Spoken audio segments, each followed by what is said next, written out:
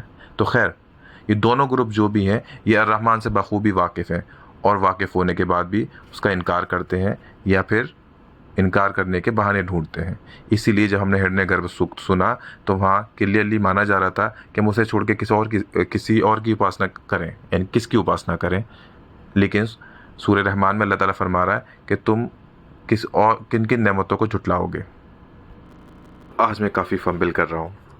خیر، تو بات یہ ہے کہ جو کلیم کرنے والا گروہ ہے وہ پہلے مان چکا ہے کہ ہم تیری اپاسنا کریں گے، تو تجھے چھوڑ کے ہم کس کی اپاسنا کریں گے۔ لیکن ہوا یہ over the period of the time کہ اس کی اپاسنا کرنا چھوڑ دی، یا اس الرحمن کو ماننا چھوڑ دیا، یا اس کی ماننا چھوڑ دیا۔ ان دونوں میں سے کوئی بھی بات ہے۔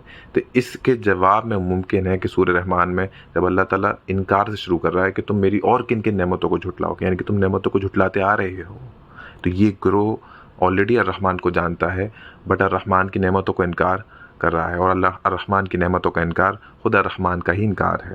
تو آپ سمجھ گئے ہوں گے وہ کون سا گروہ ہے جو الرحمن کو جانتا ہے لیکن مانتا نہیں، کس کے یہاں گرب گرا ہوتے ہیں۔ خوبصورت کنسیپٹ ہے الرحم والا۔ اسی طرح سے ہم آکار سے نراکار کی طرف جاتے ہیں۔ یقین مانیں، آکار وہ جو اس نراکار نے بنایا ہے، نہ کہ وہ آکار جو ہم اپنے ہاتھ سے بناتے ہیں۔ اس نراکار کے بنائے ہوئے آکار سے ہی آپ اس نراکار تک پہنچ سکتے ہیں۔ تھوڑا سا ٹیکنیکل ہو گیا، اپنے ہاتھوں سے بنائے ہوئے آکار سے کبھی نراکار کو نہیں پہنچ سکتے۔ یہ میسج مجھے جنہیں پہنچانا ہے ان کو پہنچ چکا ہوگا اور وہ سمجھ گئے ہوں گے میں کیا کہہ رہا ہوں۔ آئیے اب دوسرے ٹاپک پہ آتے ہیں، آدم کی تخلیق۔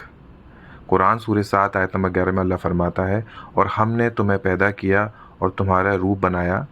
اس کے لیے جو ورڈ استعمال کیا ہے وہ ہے صورناکم۔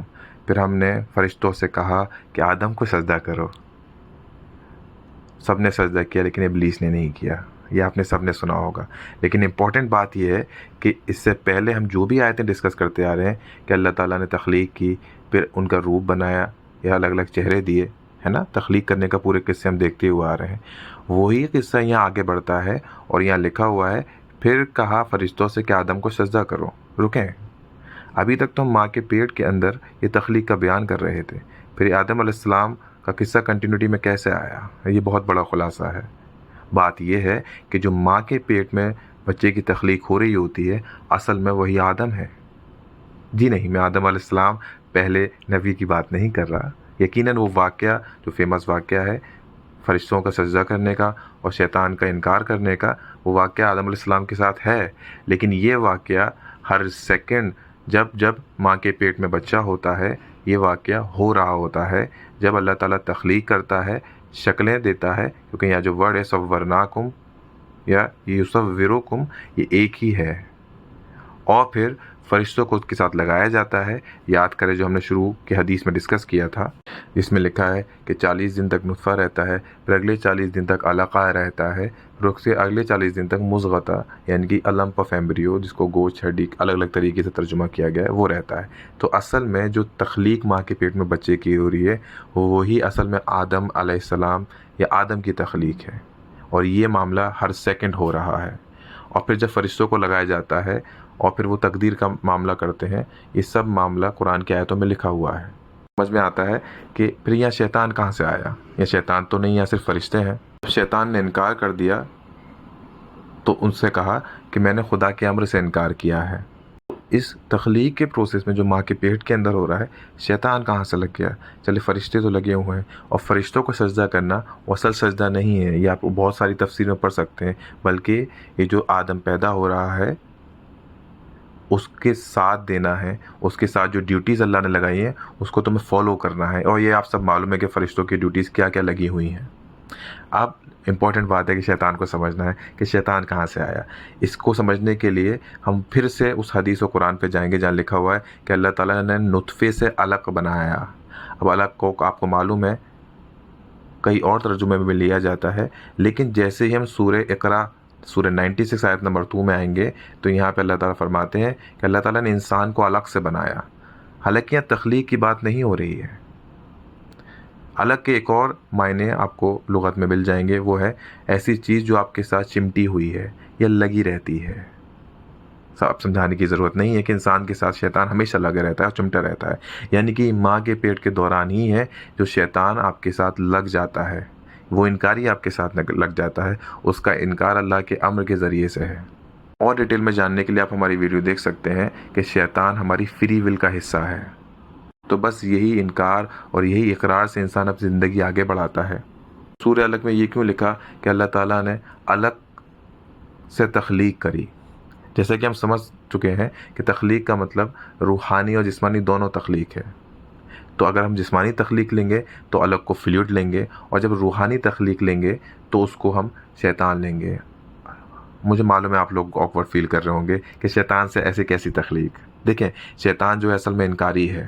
جن جن چیزوں سے آپ کو روکے گا، ڈر دکھائے گا، بے صبرا کرائے گا، ہے نا، خوف دلائے گا، ان چیزوں سے جو انسان کا مطلب جو ہدایت لینے کی کیپیسٹی رکھتا ہے، جب شیطان کی ان چیزوں سے انکار کر دے گا تو وہ رائے راست پہ چلتا رہے گا. اور یہی ہدایت ہے. یعنی کہ شیطان سے، یعنی کہ جو خود انکاری ہے، جب وہ آپ کو انکار کی طرف بلائے تو اس کو انکار کر دینا اصل میں رائے ہدایت ہے. اسی لیے آپ کے ساتھ لگا ہوا ہے. الٹیمیٹلی جو انسان ہیں، جو ہدایت کے طلبگار ہیں، وہ شیطان کا انکار کر کے، آسان بھاشا میں شیطان کا استعمال کر کے وہ راہ ہدایت پا لیتے ہیں. پھر اس طرح سے اللہ تعالیٰ انسان کی تخلیق کرتا ہے. پھر وہ اپنی کمزوریوں کو اوور کم کر لیتا ہے اور بہتر انسان بن جاتا ہے، اور شیطان کا حملہ اس پر پھر نہیں ہو پاتا. اب آتے ہیں فائنل ٹاپک کی طرف، جو ہے تقدیر کا ایشو. یعنی کہ جو حدیث ہم نے ڈسکس کی تھی شروع میں، جہاں پہ انسان کے ماں کے پیٹ میں کریشن کا مسئلہ لکھا ہوا ہے، وہاں یہ بھی لکھا ہوا تھا کہ ایک انسان نیک عمل کرتے رہتا ہے اور پھر وہ جنت سے ایک بالش یا ایک ہاتھ دور رہ جاتا ہے اور تقدیر غالب آتی ہے، وہ جہنم میں چلا جاتا ہے. اسی طرح سے انسان برے عمل کرتا رہتا ہے اور وہ دوزخ سے ایک ہاتھ دور رہ جاتا ہے، تقدیر غالب آتی ہے، وہ جنتی ہو جاتا ہے. امپورٹنٹ بات یہ ہے، اس پہ بڑے سوال اٹھائے گئے کہ جب تقدیر کا لکھا ہوا ہی ہونا ہے تو آپ کی فری ول کا کیا فائدہ؟ لیکن یہاں جو مس انڈرسٹینڈنگ یہ ہوئی ہے کہ تقدیر کا غالب آنا اور کسی کا جنتی ہوتے ہوئے جہنم میں چلے جانا، نیک ہوتے ہوئے جہنم میں چلے جانا، یہ اپنے آپ غالب نہیں آتا. ہمیشہ دھیان رکھیں، تقدیر آپ کی نیت اور ایفرٹ کے بغیر غالب نہیں آ سکتی. آسان بھاشا میں تقدیر بھی ہمت کی محتاج ہوتی ہے. اس پر ہم نے ایک ویڈیو بنائی ہے، اس کو ضرور دیکھیں.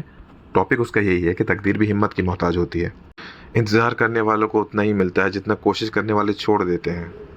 اسی طرح سے ایک اور حدیث ہے مسلم کی 2645 اس میں یہ لکھا ہوا ہے کہ برے تو وہ ہیں جو ماں کے پیٹ سے برے ہیں، اور نیک وہ ہیں جو دوسروں سے سبق لیں اور برائی سے بچ جائیں. اب امپورٹنٹ بات یہ ہے کہ اگر کوئی ماں کے پیٹ سے برا ہے تو وہی برا ہے. اس کا کیا مطلب ہے؟ دیکھیں، اگر یہاں پہ تقدیر کا لکھا ہوا ہی سب کچھ ہوتا تو یہاں لکھا ہوتا برے تو وہ ہیں جو ماں کے پیٹ سے برے ہیں اور نیک تو وہ ہیں جو ماں کے پیٹ سے نیک ہے. لیکن یہاں یہ نہیں لکھا ہوا، یہاں لکھا ہوا ہے کہ نیک وہ ہیں جو دوسروں سے سبق لیتے ہیں، دوسروں کی غلطیوں سے سبق لیتے ہیں. امپورٹنٹ بات یہ ہے کہ ماں کے پیٹ سے بچہ کچھ نہ کچھ ٹریٹس لے کے آتا ہے، اچھے برے دونوں، اور برے ٹریٹس بھی ہوتے ہیں. دنیا میں آنے کے بعد وہ برے ٹریٹس بڑھیں گے ہی، دنیا آپ کو برائی کی طرف ہی لے جائے گی. اگر آپ نے غور و فکر نہ کی تو پھر جس طرح سے آپ ماں کے پیٹ سے آئے تھے یعنی کہ برے، اسی طرح سے آپ کا اینڈ بھی ہوگا، یعنی کہ آپ برائی پہ ہی چلے جائیں گے، برائی پر ہی آپ کا خاتمہ ہو جائے گا. لیکن اگر آپ نے اس زندگی میں غور و فکر کری اور برائیوں سے، دوسروں کی برائیوں سے سیکھا اور شیطان کا انکار کیا تو آپ ہدایت پانے والوں میں سے ہو جائیں گے. اور اب واپس آتے ہیں اس بات کی طرف کہ تقدیر بھی ہمت کی محتاج ہوتی ہے. دیکھیں، تقدیر کا لکھا جو ماں کے پیٹ میں فائنل ہو جاتا ہے وہ بدل بھی سکتا ہے. جی ہاں، اللہ کی مرضی سے، دوسرا آپ کے عمل سے اور آپ کی نیت سے، آپ کی دعاؤں سے. اسی لیے اللہ تعالیٰ فرماتا ہے سورہ 52 آیت نمبر 16 میں کہ تمہارے لیے یکساں ہے، تمہیں تو بس اسی کاموں کا بدلہ ملے گا جو تم کیا کرتے تھے. یعنی کہ اللہ تعالیٰ تم پہ ظلم نہیں کرتا، تمہیں جو بھی ملتا ہے اچھا یا برا وہ تمہارے ہاتھ کی ہی کمائی ہے. بات یہ کہ جو تقدیر میں لکھا ہوا ہے وہ مٹتا ہے کہ نہیں مٹتا؟ جی بالکل مٹ جاتا ہے۔ سورہ 13 آیت نمبر 39 میں اللہ تعالیٰ فرماتا ہے کہ پھر اس میں وہ خدا جس کو چاہتا ہے مٹا دیتا ہے اور جس کو چاہتا ہے باقی رکھتا ہے، اور اس کے پاس الکتاب ہے، یعنی کہ جس میں سب کے ریکارڈ ہیں۔ ایک حدیث ہے بخاری کی جس میں اللہ کے رسول فرماتے ہیں جو ویکتی اپنی پورتی کا وستار اور اس کی آیو بڑھانے میں پرسن ہوتا ہے تو اسے اپنے پریوار کے ساتھ اچھے سمبند رکھنے چاہیے، یعنی کہ اگر آپ اپنے پریوار والوں کے ساتھ اچھے سمبند رکھیں گے تو آپ کی آیو بڑھے گی اور رزق میں اضافہ ہوگا۔ ایک اور حدیث ہے ترمذی میں جس میں رسول فرماتے ہیں کہ دیوی فرمان کو، یعنی کہ جو اللہ تعالیٰ تقدیر میں لکھ دیتا ہے، کچھ بھی نہیں بدل سکتا لیکن پرارتھنا یعنی کہ دعا، اور کچھ بھی نہیں بلکہ اچھے کاموں سے عمر بڑھ جاتی ہے۔ ایک اور پرمان دیتے ہیں آپ کو جس میں لکھا ہے کہ اللہ تعالیٰ بھاگیہ بدل دیتا ہے۔ سورہ 13 آیت نمبر 11 میں نشچے ہی اللہ لوگوں کا بھاگیہ نہیں بدلتا جب تک کہ وہ اپنے من میں جو کچھ ہے اسے نہ بدل لیں۔ آپ کی نیت اور آپ کے ایفرٹس پہلے آتے ہیں، پھر تقدیر غالب آتی ہے، نا پازیٹیو وے اور نا نگیٹیو وے۔ اور انہی سب کانسیپٹس کو لے کے صحابی اور تابعین دعا بھی کرتے تھے۔ شقیب ابن سلامہ رضی اللہ تعالیٰ نے کہا، اے اللہ اگر تو نے ہمیں شاپتوں میں لکھا ہے یعنی کہ برے لوگوں میں تو مٹا دے، اور ہمیں اگر نیک لوگوں میں لکھا ہے تو اس کو کنفرم کر دے، قائم کر دے، اور یدی تو نے ہمارے بیچ لکھا ہے دھن، پھر ہمارے لیے اس کی پشٹی کر دے۔ وہی بات ہے ہندی میں، واستو میں آپ مٹا دیتے ہو یا پشٹی کرتے ہیں، جو بھی کچھ آپ کے پاس ہے آپ کر سکتے ہیں کیونکہ آپ کے پاس الکتاب ہے۔ اس کا میں نے حوالہ دیا ہوا ہے۔ تو یہ کنسیپٹ یہاں پہ کلیئر ہوا۔ آخری ٹاپک جو ایکس مسلم کا سوال اکثر اٹھتا ہے وہ ہے ولد کا کنسیپٹ، یعنی کہ ایسی فیمیل سلیو جو اس وقت ہوا کرتی تھی جن کی اولاد بھی ہوتی تھی، لوگ انہیں بیچ دیا کرتے تھے، ماں کو الگ، بیٹے کو الگ، بیٹی کو الگ۔ لوگوں میں سے کچھ کنفیوز ہو رہے ہوں گے یہ الگ الگ ٹاپک کیسے ہیں۔ یہ سارے کے سارے ٹاپک ایک پوائنٹ سے کنیکٹڈ ہیں، وہ ہے رحم۔ یہاں بھی جو ہے ولد یعنی کہ جو سلیو ہوتی ہے اس کا جو کنیکشن ہے اس کے بیٹے یا بچوں کے ساتھ وہ بھی رحم سے ہی ہے، اور یہاں پہ جو آیت کوٹ کی جائے گی اس کا بھی لنک ہوگا۔ تو سارے ٹاپک جو آج ہم نے ڈسکس کیے ہیں سارے کے سارے کنیکٹڈ ہیں۔ تو ایکس مسلم یہ اشکال کرتے ہیں، اشکال نہیں الزام لگاتے ہیں کہ مسلمان جو ہیں وہ اپنی ولد کو بیچا کرتے تھے۔ کبریٰ البیہقی میں 21,773 حدیث ہے جو کہ حسن درجے کی ہے۔ اس میں ہوا یہ کہ ایک بار حضرت عمر بیٹھے ہوئے تھے، انہیں چیخ کی آواز آئی کسی خاتون کی۔ جب باہر گئے تو معلوم چلا کہ کچھ مسلمان ایک ماں اور بچی جو کہ ولد ہے اور اس کی بچی اس کو علیحدہ علیحدہ بیچ رہے ہیں۔ حضرت عمر نے سب کو اکٹھا کیا اور پھر پوچھا کہ تمہیں قطع رحمی کے بارے میں قرآن کا علم نہیں پتہ یا اللہ کے رسول نے جو فرمایا تھا وہ نہیں معلوم؟ تو انہوں نے کہا نہیں معلوم۔ حضرت عمر نے سورہ 47 کی آیت نمبر 22 تلاوت کری جس میں لکھا تھا کہ پھر اگر تم پلٹ گئے یعنی کہ دین سے پلٹ گئے تو دین میں زمین پہ فتنہ کرو گے اور رشتے ناطے توڑ ڈالو گے۔ تو قطع یعنی کہ رشتے ناطے توڑ ڈالو گے، کس طرح سے؟ اس کو جسٹیفائی بھی کرو گے۔ اسلامک ورلڈ میں نہیں ہوا خلفائے راشدین کے بعد۔ اسی طرح سے سورہ 4 آیت نمبر 1 میں یہ بھی لکھا ہوا ہے کہ ارحام کے رشتوں کی قدر کرو۔ کامن ہے رحم یا رحام، تو قرآن کے حساب سے رحم کے رشتوں کو توڑنا، قطع کرنا، یہ قرآن کے خلاف ہے۔ سوال ایکس مسلم کی طرف سے اٹھایا جاتا ہے سورہ 31 آیت نمبر 34 میں جس میں اللہ تعالیٰ فرماتے ہیں یقیناً اللہ ہی کے پاس ہے نالج الساعہ کی اور بارش کی اور وہ جو رحم میں ہے یعنی کہ ماں کے پیٹوں میں ہے۔ اس میں یہ کرٹیسائز کیا جاتا ہے کہ جو الرحم میں ہے یعنی کہ لڑکا ہے لڑکی، وہ تو آج کی ٹیکنالوجی سے معلوم چل گیا ہے، تو قرآن تو کہتا ہے یہ صرف اللہ جانتا ہے۔ یقیناً یہاں یہ نہیں لکھا ہوا کہ لڑکا لڑکی کے بارے میں۔ الرحم میں کیا ہے کہ جو حدیثیں ہم نے پڑھی ہیں واضح ہوا کہ اس کے اچھے یا برے ہونے کی طرف جو ہے اشارہ ہے، نہ کہ لڑکا یا لڑکے ہونے کی طرف۔ پورا تقدیر کا ایشو بھی ہم نے اسی کانٹیکس میں ذکر کیا۔ لڑکا یا لڑکی ہونے کی بات صرف ایک حدیث میں آئی تھی جو ہم نے پڑھی، اس کے علاوہ کئی حدیثوں میں وہ بات نہیں لکھی ہوئی تھی۔ تو یہاں رحم میں کیا ہے، مطلب کوئی بھی شے اچھائی کے ساتھ ہے زیادہ ہے یا برائی کے ساتھ۔ اور سب سے پہلی حدیث جو میں نے اس میں بیان کی تھی کہ جو رحم کے رشتوں کو توڑے گا اللہ تعالیٰ اس سے ناطہ اپنا توڑ دے گا اور آپ کا تعلق الرحمن سے ختم ہو جائے گا۔ ہمیں تو الرحمن سے تعلق قائم کرنا ہے اور اس پہ ہی اپنا بھروسہ رکھنا ہے۔ السلام علیکم۔ قل هو الرحمن آمنا به وعليه توكلنا فستعلمون من هو في ضلال مبين۔ کہہ دو کہ وہ جو رحمان ہے ہم اسی پر ایمان لائے اور اسی پر بھروسہ رکھتے ہیں، تم کو جلد معلوم ہو جائے گا کہ کھلی گمراہی میں کون پڑا ہے۔